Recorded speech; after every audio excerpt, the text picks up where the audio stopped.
What's up my people, ndabasuhuje cyane. Bahaye ikaze kuri How to Jackson. Iyi ni YouTube channel aho ducisha ibiganiro bivuga ku ikoranabuhanga, uko twakwiyungura ubumenyi mu ikoranabuhanga tukaribyaza umusaruro. Muri video twakoze hari video kwiye gukora ku bintu bijyanye na Google Drive.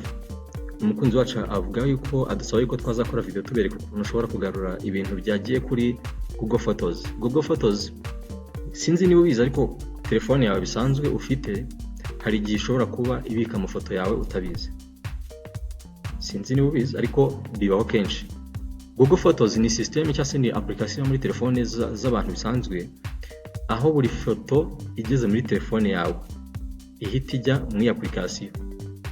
Iyi application ni ikintu ukora kidasanzwe, ifatira amafoto yose yayigezemo ikaya-uploadinga kuri Google, ariko akabasha kubonwa nawe nyiri iyo application cyangwa se nyiri iyo email. Iyo application isaba kuba nyine warakoze login mu email, n'undi byanga bajya kundi yo ukoze sign in kuri Google, iyi application n'undi automatically wakoze sign in. Rero icyo ukora ni iki: ishaka kubona ya mafoto yawe washyizeho, nuvuga ngo nk'urugero ushaka kukizera ko wasibye amafoto muri telefone yawe bisanzwe, ariko aya mafoto yaragiye kuri iyo application.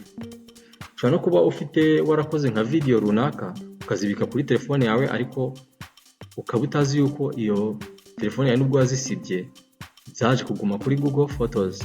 Icyo ukora ni iki: tujye kwereka ukuntu hano ushobora kugenda ukabona za video zawe cyangwa se amafoto runaka, ukabasha kuba waya keepinga cyangwa se ukaba wayasiba mu buryo ushaka nyine.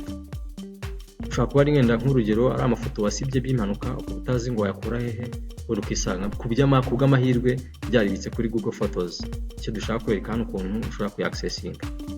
Mukurikiye muri video kugira ngo turebe ukuntu twabikora. Icyo ukora ni iki: uza hano kuri Google cyangwa se Google Chrome cyangwa se muri Google ya telefone bisanzwe, ukamakinga sure yuko account yawe irimo hano harimo email yawe ukoresha muri telefone yawe. Ibintu byumve neza. No kuri telefone yawe ushaka kujyaho kuri Google bisanzwe, ukajya hano muri aho dusearchingira, aho twandika website dushaka gusura, ukamakinga sure yuko email irimo ari yawe. Wangiza hano ukaza kwandika Google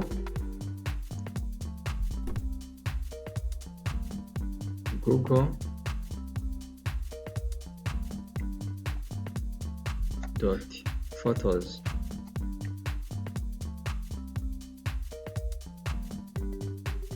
Google.photos searching. Bona ngiyi hano iya mbere yanditseho Google Photos. Icyo ukora ni iki: uraza ukayikandaho. Iyo ikanzeho bahita bakwereka amafoto n'amavideo byose byagiye bya-uploadinga kuri Google. Icyo nkwibutsa nuko udakwiye kugira ikibazo ko aya mavideo yawe cyangwa se amafoto yawe yagiye kuri Google, kuko ntabwo undi muntu ari uze kuyabona. Nk'urugero, amafoto n'amavideo mfite yagiye kuri iyi Google Photos, we ntabwo ushobora kuyabona ntakoze sign in nkoresheje email yanjye muri telefone yawe.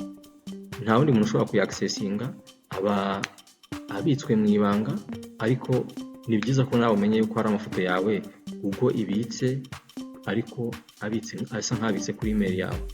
Icyo ukora ni iki: uraza ugakandaho. Iyo ukanzeho bahita bakuzana hano. Ubona nkanjye hano mfite amafoto menshi agiye atandukanye.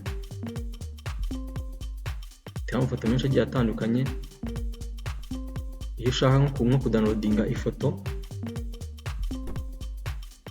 uraza ukayikandaho, ukayifungura, ugahita uza hano ku ruhande ugakanda handitse download.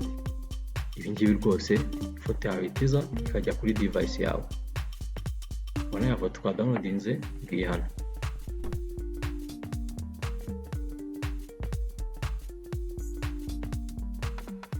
Urabona ko ari ngiyi ihitiza kuri device yawe. Icyo making sure nuko igihe uri kubikora email yawe igomba kuba irimo hano kugira ngo ibintu bikunde. Nanone ndakwibutsa gukora subscribe niba utarayikora kugira ngo tujye tubona ibiganiro bigiye bitandukanye, kandi video nuyikunda uyisharinga kuri mugenzi wawe, ukore like muri comment ubwiye icyo twazavuga. Urabona nk'ubu umukunzi wacu yatubwiye ko akeneye ko uko yamenye ko yakura amafoto kuri Google Photos, twaba tubimweretse. Nawe dushaka ko igitekerezo cyawe cyo tuzakoraho